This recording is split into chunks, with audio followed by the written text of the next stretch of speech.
Good morning. This is Mike Mackenberg with Adams Insurance Service, and I'm here doing the sixth of a 7-part series on fleet safety training. Today's section is how to handle potential problems before they become real, or real problems before they become an accident. We're going to look at a number of principles, some of which we've already dealt with. Some of this will be a review of a few of the other sections, but these things, the more you hear them, the more we become better at what we do. My goal for these classes was to make anyone who watches them a better driver. Better doesn't mean that they handle the vehicle better. It means that they become more alert, more in control, and more watching what's going on around them. Fleet safety involves with a lot of things that could cause us trouble. First of all, in our overview, we want to talk about reckless or distracted drivers. And they're one and the same. If you are a consistently distracted driver, you drive recklessly. And you can say anything you want, but that's what happens. If your mind is always wandering, if your eyes are always looking at everything that's going on around you instead of driving, that is a reckless driver, and eventually it will catch up with you. Statistically speaking, 95% of distracted drivers, unless they change, will have an accident in 18 months. That's a pretty dangerous statistic. These drivers who are distracted will have their cell phones, they'll be talking to other people. They may be under the influence of drugs or alcohol. Maybe they have one drink at lunch and they're heading home. One drink won't make you necessarily legally intoxicated, but it will impact your ability to understand and rationally move. Driving recklessly or slipping in between cars, speeding much faster than the traffic, driving much slower than traffic. Both are reckless driving. Reckless drivers create hazards for themselves and for others. Are you a reckless driver? I hope not, because you have a responsibility to be the best driver possible. Unexpected road debris. You cannot drive long in Houston without having something fall off a vehicle in front of you, or a vehicle swerves in front of you and there in the middle is a box sitting there. Always wonder what might be in that box as I swerve to avoid it too.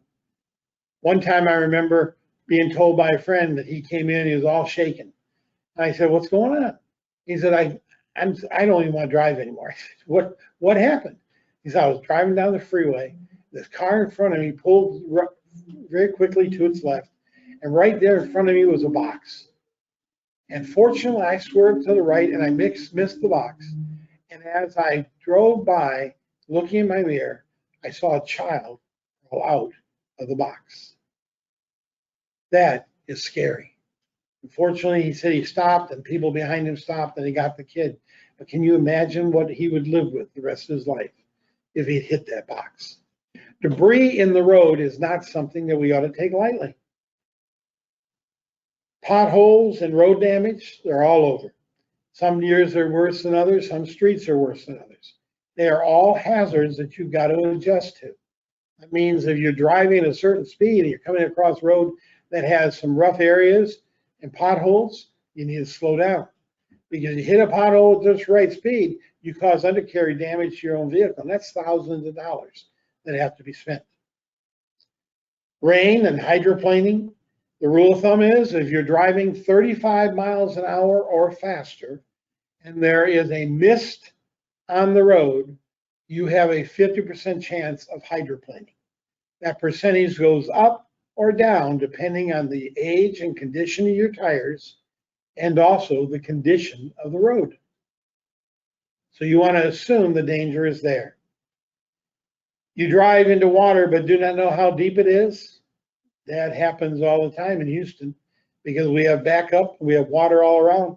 If you don't know how deep it is, don't drive quickly into it. You have no choice but to drive into it, but try to drive around. We have a phrase in Houston that you don't want to, better to stop and turn around than to drive forward and drown. I think that's a good phrase. And then car slams into you. You're doing everything you possibly can, and you're watching and doing every rule, and all of a sudden somebody plows into you. When that happens, don't get angry. Get control of yourself. pull off the side of the road, turn your vehicle off, turn the flashers on, and assess the situation.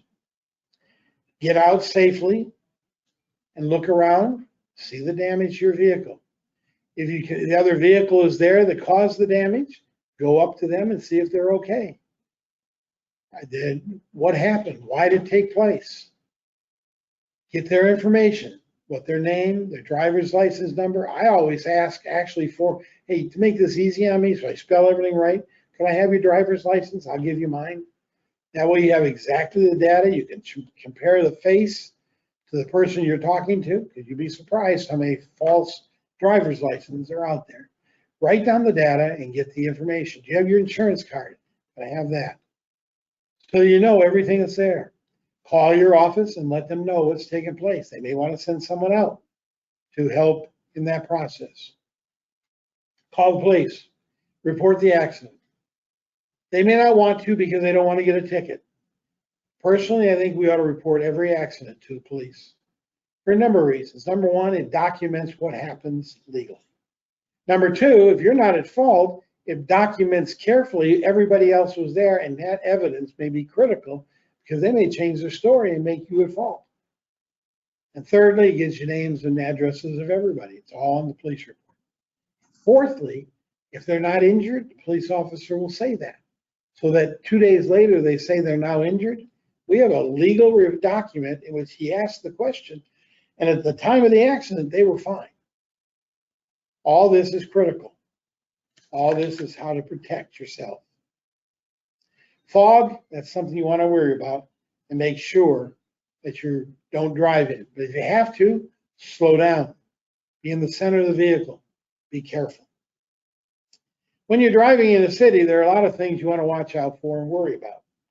How about reckless pedestrians? And I consider all pedestrians reckless pedestrians because many of them are talking on their phones and they are not paying attention. I've seen pedestrians when traffic is going 25, 35, 40 miles an hour, come up to the road, they're on their phone, they take a step down and sometimes even 2 or 3 steps into traffic, and all of a sudden it dawns on them. There's traffic here. They've been on their phone. Reckless pedestrians. When children are nearby walking or playing, kids do things unexpectedly, especially if they're playing. They're running, playing tag, running after each other or chasing each other. That safe place to them might appear to be the road. It also might be the most dangerous place in the world. Bicyclists, I hate 2 things. Bicyclists and motorcyclists. Both drive like they own the road, and both are driving vehicles that are so dangerous they can be hurt and killed so easily. Drivers coming off a side road. You're driving down the road, there's somebody stopped at a stop sign. There's no guarantee he's not going to pull in front of you. Yes, he may see you, or no, he may not. He may have looked right at you and never saw you. You've got to be careful. These bicyclists and these motorcyclists and these other drivers. How about a parked car? When I'm driving by a parked car, I first look to see if there's anybody in the car. If they are, I become even more careful, especially if they're sitting in the driver's seat. Because I tell you how many times you've been driving and that person doesn't think and they open their car door right into traffic, and all of a sudden that car has better air conditioning. It's got no door. People will do things unexpectedly. You've got to prepare for what they do to make sure you don't have an accident. Children, dogs, and balls. If I'm driving in a city and I see a bunch of kids playing or an animal running around, or I see a ball in motion, I know that's a danger that's going to come in my road. And so I drive more carefully. I watch it. I keep my eyes on it, and I'm ready to stop. My foot's off the accelerator. I'm driving slower. I'm taking care. Or how about I'm driving down the road and I'm coming up to a light. I don't know when that light turned green. It may have been 2 seconds ago. It may have been 60 seconds ago. If I don't know when it turned green, we call that a dirty light. Dirty lights are those type of lights that could turn and change anytime. They could be something that causes you an accident.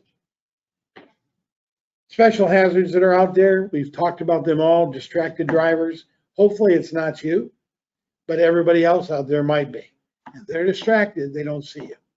How about impaired driving? More and more we are seeing individuals who are drinking or using drugs and driving, and accidents are taking place.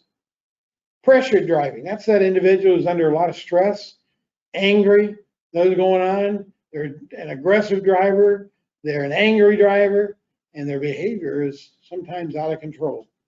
And then fatigue driving, that's people who are tired. They're just flat out tired, and they may not be, they're daydreaming. So you got all these types of drivers on the road out there, and they're driving all around you, and you're responsible for them too. How about summer driving hazards compared to winter? School's going to be out for spring break or summer, and when school's out, kids are running everywhere.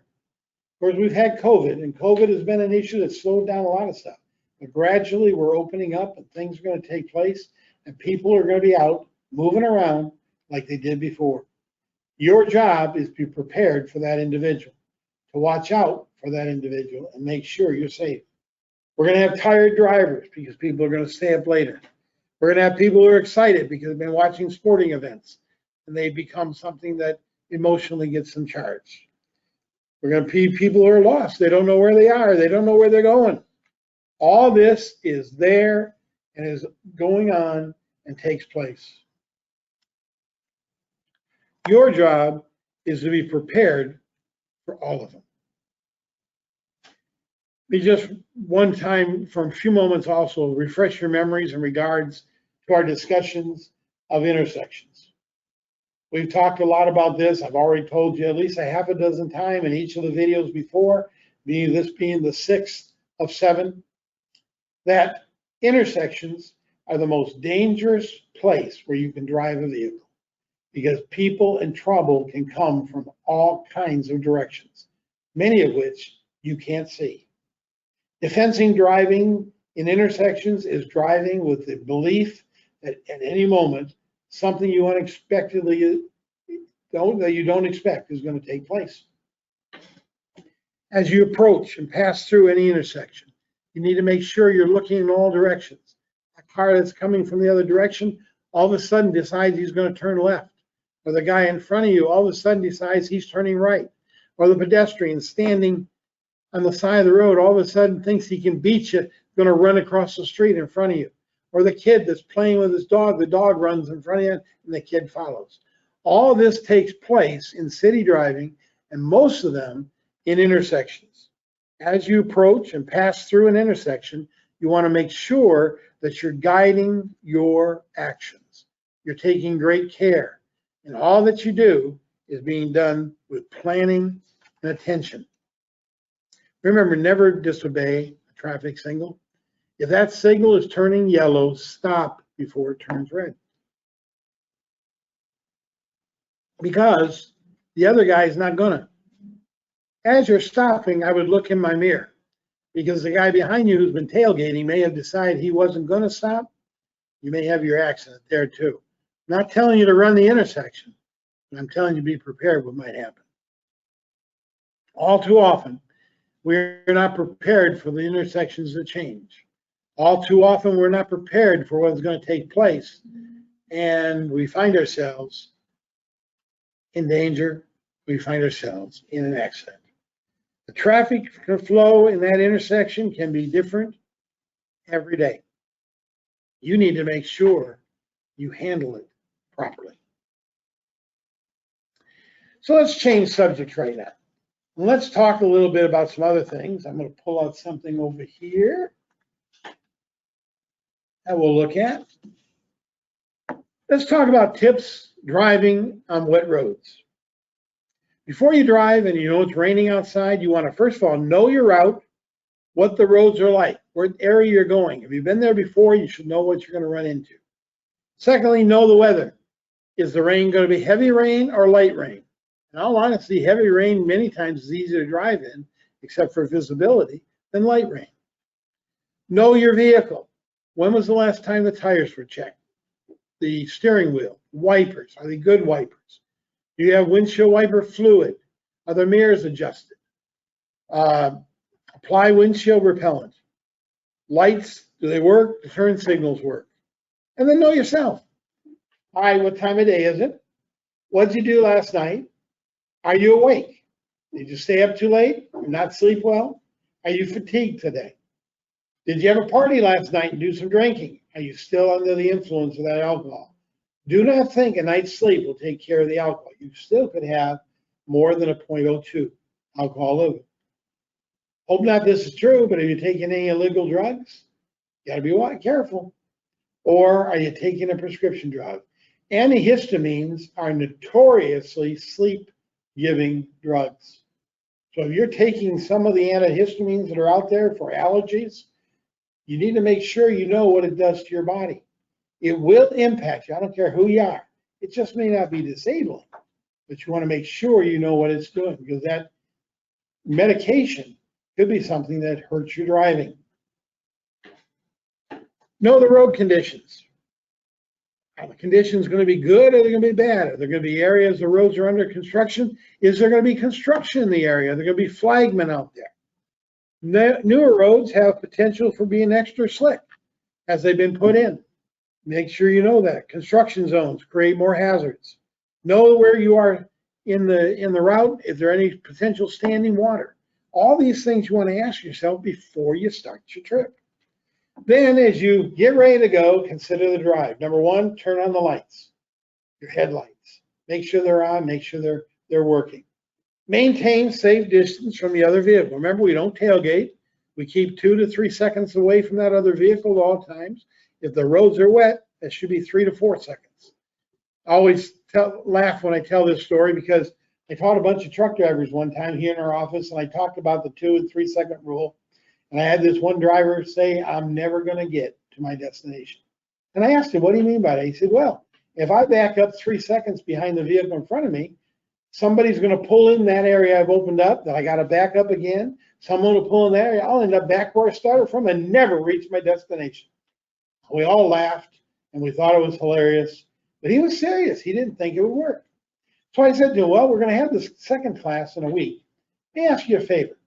Would you agree for the next week to drive following the 3 second rule religiously? I mean, like a religious fanatic, and to see if it works. If you come back after a week and you still think it's a worthless process, we'll let you not have that rule. I looked over the owner of the company, who actually was in the class. He gave me a funny look like, well, you crazy? And I said, yeah, okay, I will do it. So we did. So for the next week, he practiced that religiously. Now, this was an older driver. In fact, many other drivers told me, hey, he always causes trouble. I just got to tell you. But anyway, so we come back the next week, and I started out by looking at him, and I looked over and I said, so did you practice religiously? He said, yes, I did. I said, so what do you think? I will never drive close to another vehicle again in my life. I said, why? And the other drivers started laughing. He said, because number one, he's become a nice guy to work with. He's not a grouch all the time anymore. And he said, yeah, he said, but the best was, my wife said it was nice to have me coming home now, because I'd always been a grouch after driving, fighting traffic, arguing with every driver. Now I was more relaxed and I was a better driver. So it does work. So I want you to practice that rule. Always maintain a distance between you and the other vehicle of at least 2 or 3 seconds. Slow down at night. You can't see as well. And guys and gals, I hate to tell you this, when we get older, when you get over 40, you begin to lose your vision. When you're over 50, it happens a little more quickly. You're not going to lose it totally, but your glasses are going to be changed. But night driving becomes even more of a challenge. My wife has a real bad situation with night vision. So she purposely plans nothing that leaves her driving at night. And when she does, she's only going short distances and she's staying very careful. You've got to watch it because all of our bodies are changing. Last night, I taught a class somewhere and got done about 8:30 and was coming home, driving home on a route that I've done 100 times or more. And you know, the headlights coming the other way, that night driving with those headlights, that was a little more difficult in my eyes. I've been teaching for an hour and a half. I was tired already, and it was a more difficult drive. So I maintained a lot of safe distance from everybody else. And I took some back roads that I knew we had less traffic, so I didn't have to worry about the headlights coming at me. That's altering your route, altering your behavior to be safer in the drive. All of us can do that. We all have that ability. All we got to do is think first and then drive. When you drive on wet roads, remember the rule is if there's 1/12 inch of water or a mist and you're driving 35 miles an hour or more, the potential for hydroplaning is 50%. And that potential goes up or down depending on quality of your tires and your alertness. Those two things could make that 50% go down to 20 or 30 or go up to 60 or 70. So what does that mean? That means if it's raining or there's wet roads and I'm driving down that road and I'm going to be over 35 miles an hour, I need to be extra careful. I need to be alert, sitting up behind the wheel, both hands on the wheel, directing what I'm going to do to make sure that I don't have an accident. Avoid standing water, be alert, pay attention, turn on your defrogger, turn on the devices in the vehicle to help you not have an accident, and drive safely. Animals and vehicle collisions. I work in an office where there's a bunch of hunters, and they go to deer leases and they go to different places to hunt either birds or deer, and they love hunting. Well, we always tell stories about what it's like driving in that area where the deer are running. I had a client once who had a lot of vehicles driving in those type of areas, and they would have at least half a dozen deer strikes or hog strikes every year. Because the animals are running, they're driving at 50 miles an hour or 45 miles an hour down the road, all of a sudden the animal runs in front of them. When you're driving your vehicle around areas where there are animals, especially if the signs are posted, these are deer crossings, this is an area you want to have greater care. You want to recognize the animal hazards in the area. You want to be looking for the animals. Those areas where the brush and the trees are so close to the road that you really don't have much time if they run out of the woods, you want to drive a little slower. Or maybe instead of driving in the right lane on a two-lane road, two-lane road, drive in the left lane. You want to drive preparing yourself to stop if you have to. Had a claim once reported to us, and I still laugh at it. Guy was driving down the road at 50 miles an hour, and all of a sudden, I don't know, they call them pack or herd or whatever of hogs come running out of the woods. And the hogs actually got under his vehicle and carried his vehicle about 45 to 50 feet and then dropped it in the ditch on the other side, and it rolled the vehicle. The hogs saved his gas, but got him his vehicle in an accident. Animals can be very dangerous when they're around our vehicle. And even in driving in the city, there are animals. No one wants to hit a dog. No one wants to hit a cat. No one wants to hit a squirrel. As you're driving down the road, one of those animals runs in front of you, your first instinct many times is to slam on the brake. And that might be the right instinct unless there's a semi-truck 20 feet behind you. Then it may be the animal has to go. Harsh, but a reality. Your job is to protect yourself. Animals are animals. They may be something we cherish, and it's not your dog, it's not your cat. But still, when you're driving around animals, you've got to be in control. And again, play the what if game. What if something comes running out of the woods? What if that dog standing there comes running in traffic? What am I going to do? How am I going to handle it? How will I take care of the process? How will I make sure that no accident takes place?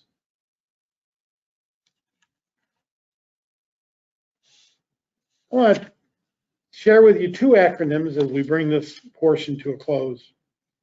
First of all, the phrase think safely or safety. S stands for stay where you are least vulnerable. In other words, put yourself in a situation that you know you're going to be safe. The A stands for anticipate the actions of others. Play the what if game. The L stands for follow at a proper distance, 2 to 3 seconds behind the other vehicle. E is establishing maximum visibility. You need to be in the center of your lane. You need to be watching your mirrors. You need to be looking ahead, in the distance anywhere from 2 or 3 blocks or a quarter of a mile and watching behind you to maintain maximum visibility. Take nothing for granted. You don't know what the vehicle in front of you is going to do. You don't know what the vehicle coming in the other direction is going to do. You've got to assume they're going to obey the law and do the safe thing, but you've got to prepare for them doing the other. And finally, your skills not enough, buckle up. I cannot tell you the number of accidents that I've had to handle, some who resulted in death cases because the person did not wear a seatbelt. I have family members who'd be alive today if they had their seatbelt on at the time of the accident. So always buckle up. I'm going to give you a visual. I don't know if you can see it or not, but that's the visual. Think safety. But that may happen, the day may come, you're going to have an accident in your vehicle. So the ABCs of accident are really simple. A, do you have an accident kit in the vehicle? Are you ready for it? Number 2, when the accident takes place, again, pull over to the side of the road, out of traffic, make sure everybody's all right, put your flashers on, check the other vehicle, call the police, call your office, get the information, all the things we've talked about already. Placement of your warning devices. If you're on a 2-lane road, the first device is supposed to go behind your vehicle 10 to 12 feet. The second is placed anywhere between 80 and 100 feet. And a third device is placed in front of your vehicle 80 to 100 feet in front of it. If your vehicle's on a hill, that first device is placed 100 feet behind your vehicle. Then the second device must be behind that so that it can be seen by someone coming either up the hill or around the curve. And again, the device in front of your vehicle. When the accident happens, you want to get as much information as possible. And as I recommend to everybody, one of the best bits of information you get is, hey, could I have your driver's license? I'll give you mine. And that way I spell things right and get it. So you get their driver's license and you check the picture to make sure it's the right person, and you write down all the details and you turn it over to make sure the address is correct. Your goal is to get enough information so that we can follow up later and handle the matter and deal with the issues. By calling the police, they're going to get that information also. They're going to preserve that information. They're going to let you know who's all in the vehicle and their addresses. They're going to ask everybody, are you hurt? Are you okay? And they're going to put on their police report what they said. That is a legal document. And if they lie to a cop, you could be in trouble. But they tell that police officer, I'm fine, and you watch them walking around, they're all great. Then all of a sudden, 3 weeks later, oh, I've got to go to the doctor, I'm going to have back surgery and everything else. Something's wrong. And believe me, that does happen. Drivers are animals of habit. And some of them are angry drivers, and some of them are not. Some of them will cause problems, some won't. That's why I got to tell you, you're responsible for the other guy too. You're responsible for the way you drive and the behavior you do, but you're also responsible for the other driver, because that other driver could impact your life. How do you prevent anger-related situations with other drivers? You take steps to prove you put yourself in a situation where you don't make it worse. And if that other driver is angry, let him go ahead of you and stay far behind. Remember, our goal in this whole series of programs is that we make sure we have no accidents and we come back alive.